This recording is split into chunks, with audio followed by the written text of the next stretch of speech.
इस साल गणतंत्र दिवस के मौके पर नौसेना की झांकी में आईएनएस वाक्षी, आईएनएस सूरत और आईएनएस नीलगिरी इसका हिस्सा बने। इस साल कई राज्यों की झांकियों को गणतंत्र दिवस की परेड का हिस्सा बनाया गया और कई राज्यों की झांकियों को रिजेक्ट भी किया गया।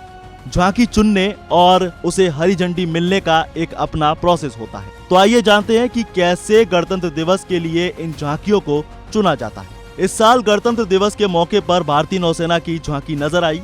सेना की झांकी में इस साल शामिल की गई पनडुब्बी और युद्धपोत नजर आए। आईएनएस वाक्षीर, आईएनएस सूरत और आईएनएस नीलगिरी को इसका हिस्सा बनाया गया और इसी तरह से हर साल कई राज्यों की झांकियों को गणतंत्र दिवस की परेड का हिस्सा बनाया जाता है। कई को रिजेक्ट भी किया जाता है और झांकी को रिजेक्ट करने की वजह भी बताई जाती है।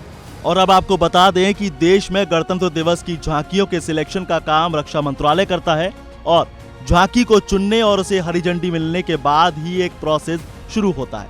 इसीलिए रक्षा मंत्रालय राज्यों, मंत्रालयों और गवर्नमेंट अंडरटेकिंग से झांकी के आवेदन मांगता है। हालांकि इसकी तैयारी सितंबर से शुरू हो जाती है और कई बार ये अक्टूबर में भी शुरू होती है। इन झांकियों को चुनने के लिए रक्षा मंत्रालय एक सिलेक्शन कमेटी बनाता है।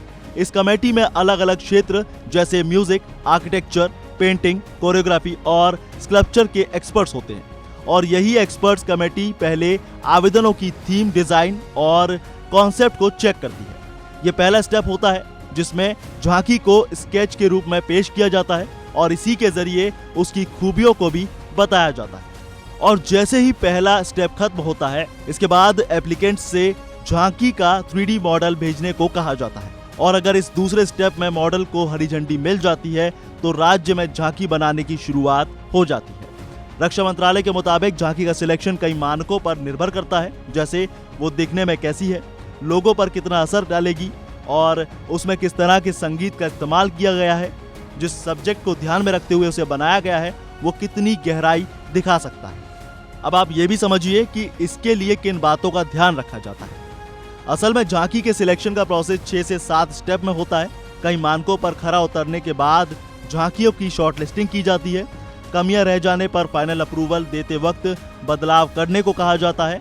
रक्षा मंत्रालय की गाइडलाइन कहती है कि 2 राज्यों की झांकियां एक जैसी नहीं होनी चाहिए।